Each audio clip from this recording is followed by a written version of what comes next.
तो हेलो प्यारे साथियों, स्वागत है आपका हमारे यूट्यूब चैनल में।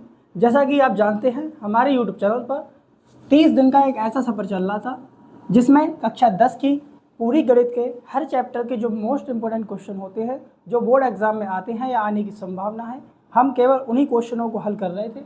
और जिसका आज दिन है 11, जिसमें चैप्टर 6 त्रिभुज या फिर ट्रायंगल, इसकी एक महत्वपूर्ण प्रमेय को सॉल्व करने जा रहे हैं, जो बोर्ड एग्जाम में हर बार 6 नंबर में पूछी जाती है।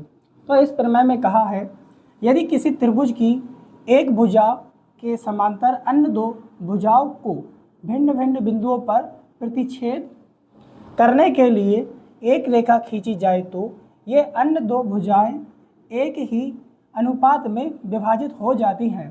तो और इस प्रमेय को कहते हैं, इस प्रमेय का नाम है थेल्स प्रमेय। इस प्रमेय का नाम है थेल्स प्रमेय। तो सबसे पहले इस प्रमेय को सॉल्व करने के लिए हमें एक त्रिभुज बनाना होगा। एक त्रिभुज बनाया, ये त्रिभुज के भुजाओं का नाम रख देते हैं ए, वी और सी। अब हमसे कह रहा है एक अन्य भुजा, यानी कि डी और ई। अब हमने इस त्रिभुज में देखा कि जो डी ई भुजा है वह बी सी के कैसे है, समांतर है। तो यहाँ पर हम एक लंब को डालेंगे, यहाँ पर एक लंब को डालेंगे और इसको V को E से मिला देंगे।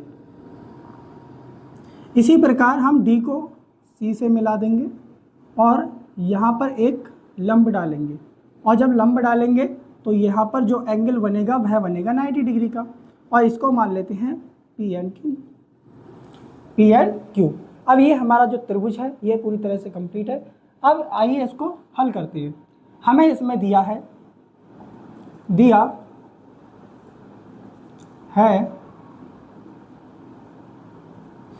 त्रिभुज ए वी व सी। त्रिभुज ए वी और सी, यहाँ पर जिसमें वी सी समांतर डी ई है और भुजा ए बी को बिंदु डी व भुजा ए सी को बिंदु ई प्रतिच्छेद करता है। हमने इस लाइन में जो लिखा है वह ये लिखा है कि त्रिभुज ए वी और सी में जो भुजा डी और ई है यह किसके समांतर है, वी सी के समांतर है। और इसमें जो भुजा ए और बी है इसको बिंदु डी प्रतिच्छेद करता है। इसी प्रकार भुजा ए और सी को जो बिंदु ई है वह प्रतिच्छेद करता है। प्रतिच्छेद से मतलब है कि काटता है। आइए अब आगे देखते हैं। इसमें लिखेंगे रचना। पहले लिखेंगे कि सिद्ध क्या करना है। सिद्ध करना है, हमें यह सिद्ध करना है कि AD बटे DB बराबर है AE बटे EC के। कहने का मतलब इन दोनों भुजाओं का जो अनुपात होगा वो सामने वाली भुजाओं के अनुपात के बराबर है या नहीं। हमें सिद्ध करना है AD बटे DB बराबर AE बटे E और C। हमें इसको सिद्ध करना है। अब लिखेंगे रचना। रचना में हम क्या लिखते हैं, रचना में हम वो लिखते हैं जो हमने अपने पास से काल्पनिक रेखाएं और लंब जो डाले हैं इसमें। जैसे कि हमने डी को सी से मिला दिया, वी को ई से मिला दिया, हमने अपने पास से ई और पी लंब डाला और इधर डी और क्यू लंब डाला, जो रचना में लिखा जाएगा। यहाँ पर लिखेंगे त्रिभुज ए वी सी में डी डी और सी मिलाया व वी और ई मिलाया एवं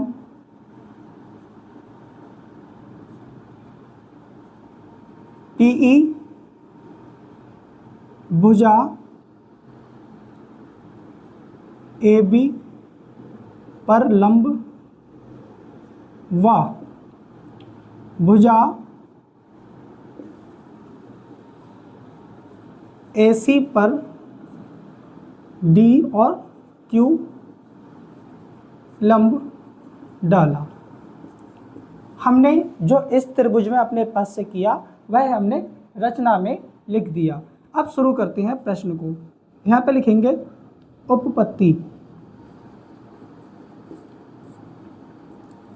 अब देखिए हम यहाँ पर एक एक त्रिभुज को लेकर के सॉल्व करेंगे। हम पहले देखेंगे त्रिभुज A, D और E में, और यहाँ पर जो आधार जो मानेंगे वह मानेंगे A और D को।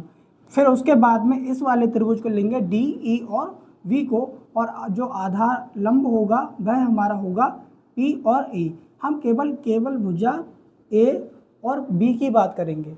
जो हमारी भुजा A और B होगी वह हमारा आधार का काम करेगी। उसके बाद में जब हम इसको सॉल्व कर लेंगे उसके बाद में उस वाली भुजा के लिए काम करेंगे। तो पहले हम लिखते हैं कि त्रिभुज A D E का क्षेत्रफल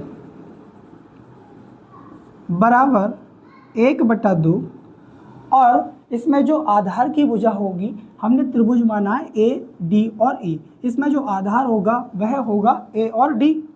आधार होगा A और D गुणा। अब आता है इस फॉर्मूले में ऊंचाई कह लें या फिर लंब कह लें। इसमें जो लंब डाला है हमने वह डाला है P और E। लंब डाला है P और E। इसी प्रकार जो अब दूसरा त्रिभुज देखेंगे, हम त्रिभुज देखेंगे D, E और V। त्रिभुज D, E और V का क्षेत्रफल बराबर 1/2 गुणा। अब हमने यहाँ पर देखा कि जो आधार की भुजा होगी वह होगी हमारी D और V गुणा जो ऊंचाई होगी या फिर लंब होगा वह हमारा यही काम करेगा P और E। इसको मानते हैं समीकरण नंबर 1, इसको मानते हैं समीकरण नंबर 2। अब क्या करेंगे, हम समीकरण नंबर 1 को 2 से भाग कर देंगे। समीकरण 1 को 2 से भाग करने पर जब हम देखिए समीकरण नंबर 1 को 2 से जब भाग करेंगे तो भाग हम करेंगे यहाँ पर बटा लग जाएगा, और 1/2 से 1/2 कट जाएगा। इसी प्रकार PE से PE कट जाएगा। यहाँ पर मैं थोड़ी जगह कम है इसलिए इसको यहीं पर सॉल्व कर दूंगा। फिर जब जाके बचेगा हमारा तो बचेगा त्रिभुज ADE बराबर 1/2 से 1/2 कट जाएगा, PE से PE कट जाएगा, यहाँ बचेगा केवल AD। इसी प्रकार त्रिभुज DEV बटे यहाँ पर जो बचेगा जा करके नीचे वाली इक्वेशन में यहाँ बचेगा PE से PE कट जाएगा, 1/2 से 1/2 बच जाएगा, कट जाएगा, यहाँ बचेगा DB, यहाँ बचेगा D और B। इसको मानते हैं समीकरण नंबर 3। अब देखिए हमने इन त्रिभुजों को आधार भुजा A और B के लिए सॉल्व कर लिया। उसके बाद में अब आधार की भुजा मानेंगे A और C को। इस त्रिभुज के लिए जो आधार की भुजा हो जाएगी वह हो जाएगी A और E, और इस वाले त्रिभुज E, V और C के लिए जो त्रिभुज E, B और C है इसकी आधार की भुजा हो जाएगी E और C, और जो लंब होगा इन दोनों त्रिभुजों के लिए वह होगा D और Q। लंब होगा वह हमने डाला है D और Q। अब इसी प्रकार लिखते हैं पुनः, यहाँ लिखते हैं हम कि त्रिभुज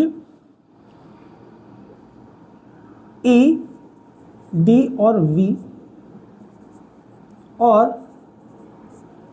त्रिभुज हमने देखा कि जो त्रिभुज है डी ई और वी, यह समांतर होगा किसके, त्रिभुज ई डी और सी के।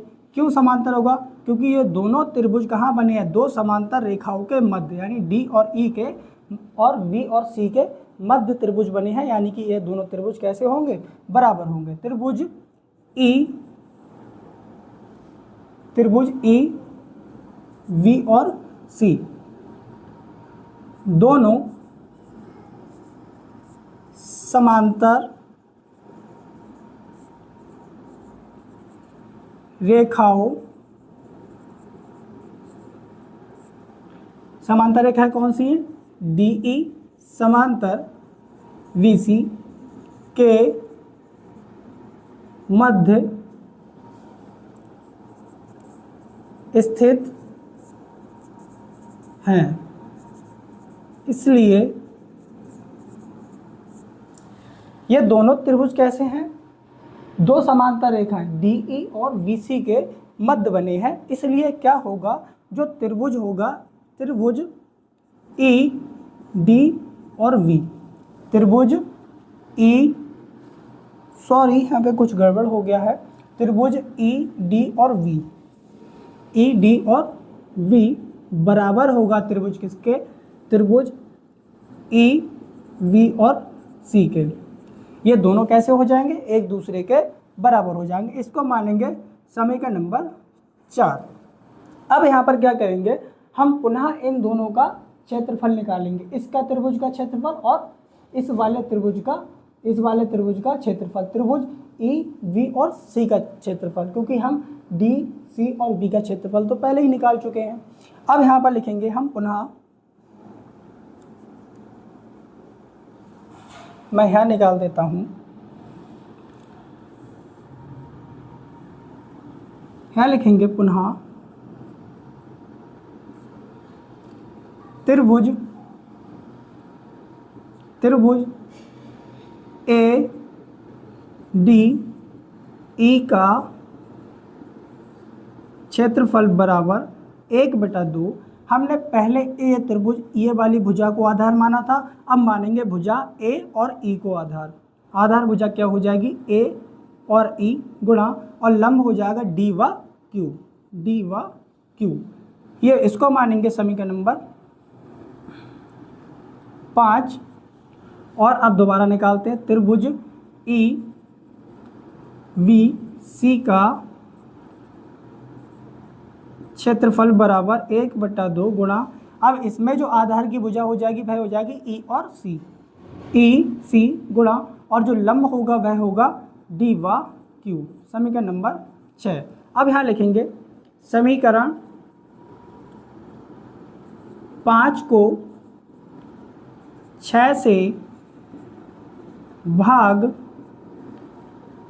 करने पर, जब हम समीकरण नंबर 5 को 6 से भाग करेंगे, जैसे हमने यहाँ पर भाग करा था तो हमारा बचा था AD/DB। ठीक इसी प्रकार यहाँ पर देखिए 1/2 से 1/2 कट जाएगा, DQ से DQ कट जाएगा, बचेगा AE/EC।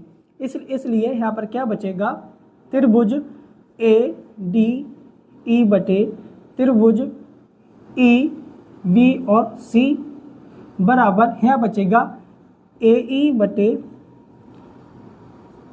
और C। इसको लिखेंगे समीकरण नंबर 7।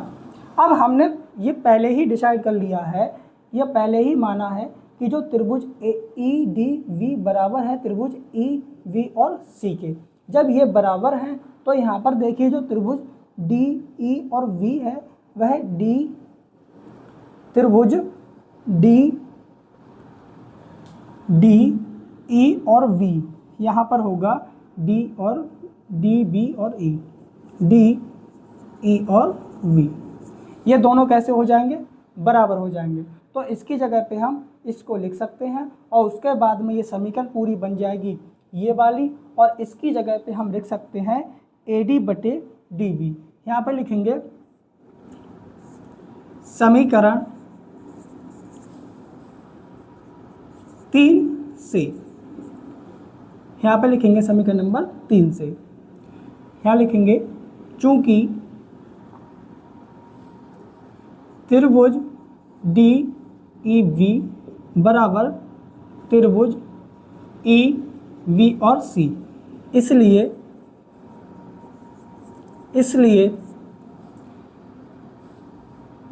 ए डी बटे डी वी बराबर ए ई बटे ई सी। और इस सवाल में, इस प्रमेय में हमें इसी को सिद्ध करना था। यहाँ लिखेंगे इति सिद्धम। आशा करते हैं लेक्चर पसंद आया होगा। अगर लेक्चर पसंद आया है तो इसे लाइक, कमेंट और शेयर करना ना भूलें और अपने दोस्तों के साथ इस वीडियो को शेयर करें। और अगर इसमें कहीं पर भी कोई कन्फ्यूजन रह गई है तो कमेंट बॉक्स में कमेंट कर दें, जिससे कि मैं अगले लेक्चर में इसको सॉल्व कर दूं। धन्यवाद।